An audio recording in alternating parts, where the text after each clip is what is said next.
Welcome back to Golden Legacy Stars. The journey of Hollywood icons, then and now, continues. We return to classic Hollywood, where beauty shined, legends were born, and time spared no one. Behind the spotlight lie hidden sorrows and untold truths. This is their legacy, now and then. Debbie Reynolds projected radiant charm, effervescent energy, and a boundless optimism, an image that made her one of classic Hollywood's most beloved stars. Rising to fame with Singin' in the Rain, 1952, and later dazzling audiences in The Unsinkable Molly Brown, 1964, she became the embodiment of joy, resilience, and the sparkle of the silver screen. Behind the sequins and smiles, Reynolds faced profound personal struggles. She endured the heartbreak of a turbulent marriage to Eddie Fisher, financial challenges, and the tragic loss of her daughter, Carrie Fisher, in 2016. Yet through it all, Reynolds remained fiercely devoted to family, protecting and nurturing those she loved while maintaining her professional brilliance. Debbie Reynolds died in 2016 at age 84, leaving behind a legacy of unforgettable performances, indomitable spirit, and a life that balanced Hollywood glamour with personal courage. Anthony Perkins was never just a Hollywood star. He was an unease you couldn't shake. With his delicate features, nervous charm, and haunted eyes, he redefined vulnerability on screen and turned it into quiet terror.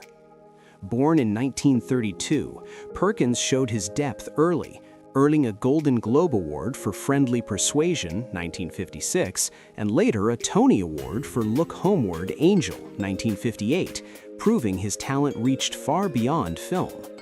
His legacy was sealed with Psycho, 1960, where Norman Bates became one of cinema's most unforgettable figures. Behind the acclaim, Perkins lived a private life marked by struggle and illness in an era of silence and stigma. When he died in 1992 at the age of 60 from AIDS-related pneumonia, Hollywood lost more than an icon. It lost a reminder that the deepest fear on screen often comes from real human fragility. Rock Hudson wasn't just a movie star, he was Hollywood's most convincing illusion. With his towering presence and classic good looks, he defined masculine romance in 1950s America, becoming a man the world believed it fully understood. Born Roy Harold Scherer Jr. in 1925, Hudson rose from a modest Midwestern life to the peak of Hollywood fame. His deep voice and unforgettable image dominated films like Magnificent Obsession, 1954, All That Heaven Allows, 1955, Giant, 1956, and Pillow Talk, 1959. But the image came at a cost. Forced to hide his true identity, Hudson lived in silence until a final revelation shocked the world. In 1985, he died from AIDS-related complications at just 59 years old, becoming the first major Hollywood star whose death exposed a truth the industry had long concealed.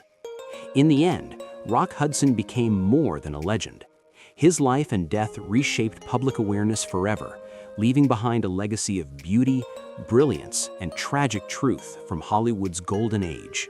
Yul Brynner was unlike any star Hollywood had ever seen. With his shaved head and commanding presence, he redefined masculinity: powerful, exotic, unforgettable. Born in 1920, Brynner rose from an international background to global fame. His authority dominated the screen in The King and I, 1956, and The Magnificent Seven, 1960, performances that turned him into a lasting symbol of strength and control. But behind the iron image was a fatal truth. A lifelong smoker, Brynner faced the consequences of his choices. In 1985, he died from lung cancer at 65 years old, leaving behind a warning no audience could ignore. Yul Brynner's legacy remains, an icon of Hollywood's golden age, remembered for power, presence, and the truth that followed. Robert Mitchum was never just a Hollywood star. He was a presence you could feel. With his sleepy eyes, a calm, drawling voice, and an effortless sense of danger, he embodied a new kind of masculinity Hollywood had never seen before. Born in 1917, shaped by loss and rebellion, Mitchum brought real darkness to the screen, transforming films like Out of the Past, 1947, and The Night of the Hunter, 1955, into timeless classics. Yet his life off-screen was just as shadowed, marked by arrests, scandals, and open defiance of studio rules that made him both feared and irresistible. Audiences could never quite tell where the character ended and the man began. When Robert Mitchum died in 1997 at the age of 79, he left behind more than unforgettable films. He left the blueprint for the modern anti-hero, proving that sometimes the quietest men cast the longest shadows. Gregory Peck was Hollywood's moral compass, admired for his dignity, integrity, and quiet strength. Born into a devout Catholic family, he came to represent conscience on the silver screen, shaping an era with Roman Holiday, 1953, and delivering his defining performance in To Kill a Mockingbird, 1962. To audiences, he stood for justice, compassion, and unwavering calm. But behind that noble image lay a far heavier truth. Peck quietly battled depression and carried lifelong grief after the tragic suicide of his son, a loss that reshaped his inner world forever. Even as he maintained a composed public presence and deep humanitarian commitment, sorrow never fully left him. When Gregory Peck died in 2003 at the age of 87, he left behind more than legendary films. He left a powerful reminder that even the strongest moral icons often carry their deepest struggles in silence, and that quiet strength can be the hardest kind to bear. James Stewart projected sincerity, moral strength, and everyman dignity, an image that defined him as one of classic Hollywood's most trusted stars. Trained on the stage before conquering the screen, he rose to fame through films like Mr. Smith Goes to Washington, 1939, and It's a Wonderful Life, 1946. Behind the familiar warmth, Stewart carried deep personal weight. A decorated World War II pilot, he returned from combat changed, and the shadows of that experience shaped many of his later performances. Though his career endured across decades, his roles grew darker and more complex. James Stewart died in 1997 at age 89, leaving behind a legacy of integrity, resilience, and quiet emotional depth. Donald Sutherland was known for his sharp intelligence, piercing gaze, and quiet rebellion. Born in Canada in 1935, he overcame childhood illness and a stutter, struggles that shaped his emotional depth. He rose to fame with MASH 1970 and shocked audiences in Don't Look Now 1973, becoming a symbol of anti-establishment cinema. Rejecting Hollywood glamour, Sutherland chose complex, unsettling roles over easy fame.